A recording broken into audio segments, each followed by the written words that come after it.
Anasema kitabu cha Kutoka 12, Bwana akanena na Musa na Haruni katika nchi ya Misri, akawaambia, mwezi huu utakuwa mwanzo wa miezi kwenu, utakuwa ni mwezi wa kwanza wa mwaka kwenu.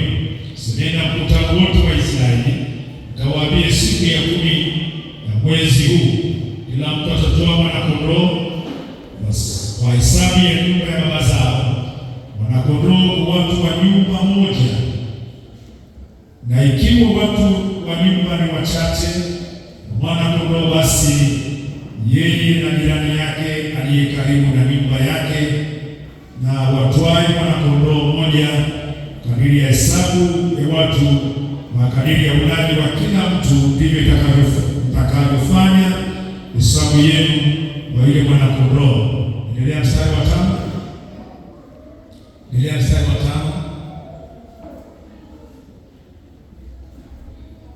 Soma mstari wa 5 mwalimu.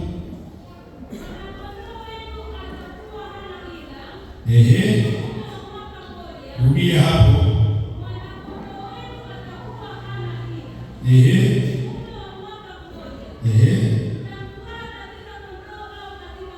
Ndio.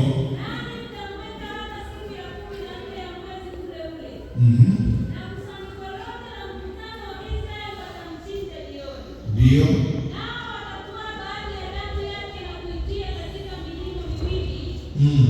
Na katika kizingiti cha juu, katika zile nyumba watakazokula, watakula nyama yake usiku ule ule, imeokwa motoni, pamoja na mkate usiotiwa chachu, tena pamoja na mboga zenye uchungu. Msiile mbichi, wala ya kutokoswa majini, bali imeokwa motoni, kichwa chake pamoja na miguu yake na nyama zake za ndani. Wala msisase kitu chake chochote hata asubuhi, bali kitu kitakachosalia hata asubuhi mtakichoma kwa moto. Tena mtakula hivi: mtakuwa mmefungwa viuno vyenu, mmevaa viatu vyenu miguuni, na fimbo zenu mikononi mwenu, nanyi mtakula kwa haraka. Ni Pasaka ya Bwana. Rudia mstari huu. Nanyi mtakula kwa haraka. Ni Pasaka ya Bwana. Ni Pasaka ya Bwana. 12. Maana nitapita kati ya nchi ya Misri usiku huo, nami nitawapiga wazaliwa wa kwanza wote katika nchi ya Misri, na wa mwanadamu na wa mnyama, nami nitafanya hukumu juu ya miungu yote ya Misri. Mimi ndimi Bwana. Na ile damu itakuwa ishara kwenu katika zile nyumba mtakazokuwamo. Nami nitakapoiona ile damu, nitapita juu yenu, nisiwapate pigo lolote likawaharibu, nitakapoipiga nchi ya Misri. Bwana Yesu asifiwe sana. Amen. Nimesoma kwa kirefu na tumeona kwamba Mungu anasema na Musa mtumishi wake. Jambo la kwanza, nisikilize. Wana wa Israeli waliondoka wakaenda utumwani. Walienda utumwani kule Misri. Walikaa kule miaka 400. Walipata mateso mengi sana kule Misri. Walikuwa watumwa. Walikuwa wanawatumikia wa Misri bila mshahara. Kwa muda huo waliteswa muda mrefu, lakini baadaye Mungu akaona ni vema awatoe tena wana wa Israeli kutoka ile nchi ya Misri, warudi kwenye ile nchi ya ahadi. Israeli warudi, maana hata Yusufu alitoa unabii kwamba watarudi. Kuna siku itafika, basi wana wa Israeli watarudi wapi? Katika nchi ya ahadi, ile nchi ya Israeli. Na ukisoma Biblia vizuri hapa nyuma utaona Mungu alipotaka kuwatoa wana wa Israeli kutoka kwenye nchi ile ya Misri kuwapeleka katika nchi ya ahadi, Mungu alimtuma Musa na Haruni waende taarifa kwa Farao na kumwambia hivi, waachie watu wangu wakanitumikie. Farao alikataa. Sasa Farao alipokataa kuachia wana wa Israeli, linasema Mungu aliachilia mapigo 10. Sasa siwezi kuyaelezea yote, na mapigo ya mvua, mapigo ya nzige, mapigo ya chala, mapigo ya inzi, wanyama kwenye mahali. Vitu hivyo vyote Mungu alifanya, lakini bado Musa huyo Haruni hakukubali kuachilia wana wa Israeli waende kwenye nchi yao ambayo Mungu amewaandalia. Sasa kilichofanyika, ndipo Mungu sasa akazungumza na Musa mtumishi wake, kumwambia kutakuwa na pigo la mwisho. Hili litafanya sasa Farao awaachie wana wa Israeli ili waweze kwenda kwenye nchi yao wakamtumikie Mungu wao. Ndipo basi Mungu akasema na Musa hapa na Haruni na katika ile njia ya Misri, akawaambia, mwezi huu utakuwa mwanzo wa miezi kwenu, kwa ni mwezi wa kwanza wa mwaka kwenu.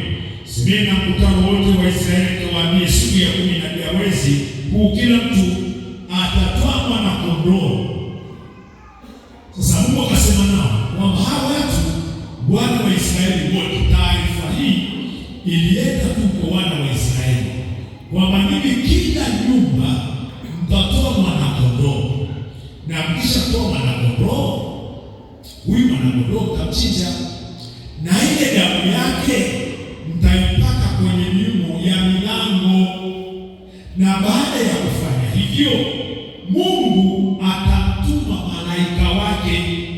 Sasa huyu malaika atakapokuja, atapokuwa anapita sasa ili kuangamiza wazaliwa wote wa kwanza wa wana wa Misri na wanyama wote wa kwanza, wazaliwa wa kwanza wote, kitu kitakachofanya ninyi wana wa Israeli msiangamie ni ile damu itakayopakwa katika miimo ya milango yenu. Kwa malaika akija sasa, kitu atakachoangalia malaika ni ile damu ambayo imepakwa katika miimo ya milango yenu. Sasa akasema huyo malaika sasa atakapokuja atapita juu. Amen.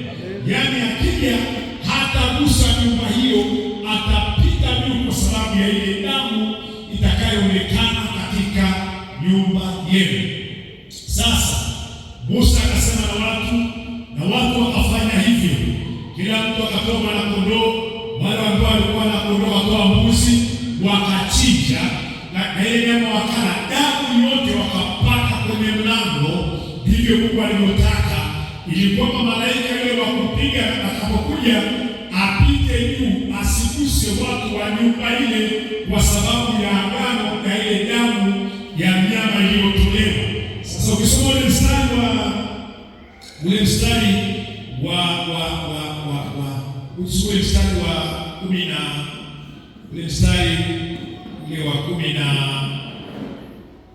14 kuendelea pale, nisome 14 pale na kuendelea tena. Na siku hii itakuwa ukumbusho kwenu. Nami mtaifanya hiyo sikukuu kwa Bwana. Ndio. Mtaifanya hiyo sikukuu katika vizazi vyenu vyote. Kwa amri ya milele. Mtakula mikate isiyochatwa muda wa siku 7. Siku hiyo ya kwanza mtaondoa chachu yote isiyo katika nyumba zenu kabisa. Kwa kuwa mtu yeyote atakayekula mkate uliochachwa tangu siku hiyo ya kwanza hata siku ya 7, nafsi hiyo atakatiliwa mbali na Israeli. Ndio. Siku ya kwanza kutakuwa kwenu na kusanyiko takatifu, na siku ya 7 kutakuwa kusanyiko takatifu. Haitafanywa kazi yoyote katika siku hizo, isipokuwa kwa hiyo ambayo kila mtu hana budi kula. Hiyo tu ifanyike kwenu. Luka sura 21. Hapo ndipo Musa akawaita wazee wa Israeli na kuwaambia, nendeni mkajitwalie wana-kondoo kama jamaa zenu zilivyo, mkachinje sadaka. Pasa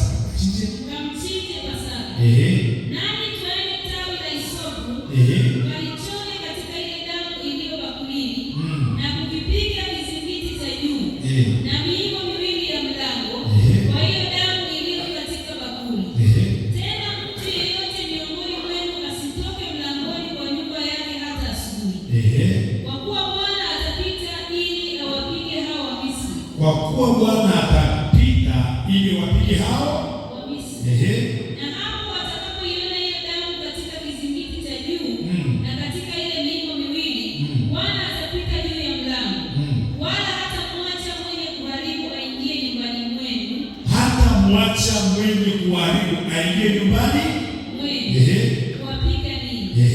Nanyi mtalitunza jambo hili kuwa ni amri kwako na kwa wanao milele. Ndio itakuwa hapo mtakapoifikiria hiyo nchi Bwana atakayowapa kama mlivyoahidi, ndipo mtakapoushika utumishi huu. Kisha itakuwa hapo watoto wenu watakapowauliza, ni nini maana yake utumishi huu kwenu? Ndipo mtawaambia, ni dhabihu ya Pasaka ya Bwana. Ni dhabihu ya Pasaka ya Bwana. Kwa kuwa alipita juu ya nyumba za wana wa Israeli huko Misri, hapo alipowapiga Wamisri, akaziokoa nyumba zetu. Hapo watu wakainama, hao watu wakainama vichwa na kusujudu. Basi wana wa Israeli wakaenda na kufanya mambo hayo vile vile kama Bwana alivyowaamuru Musa na Haruni, ndivyo walivyofanya. Amen. Bwana Yesu asifiwe sana. Sasa tunaona baada ya Mungu kusema nao, ndipo sasa Musa huyu akawaamuru, akawaita wazee wa Israeli na kuwaambia kwamba wakafanye kama vile ambavyo Mungu alisema. Hapa tunajifunza nini? Hapa tunajifunza kwamba Mungu alifanya hivi ili kuonyesha dhabihu ya damu itakayomwagika.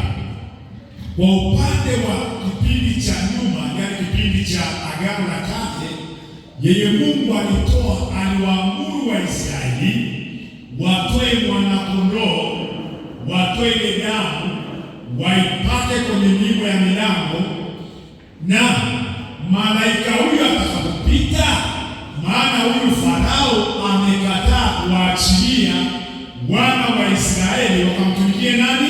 Mungu. Kwa hiyo yale mapigo yote 9 yaliyopigwa hao watu, huyu Farao hakuona sababu, maana alitaka wale watu waendelee kuwatumikia Wamisri. Yaani Farao alitaka waendelee kuwatumikia wao tu, na ndivyo ilivyo hata leo. Shetani leo hapendi kuona watu wameachiliwa.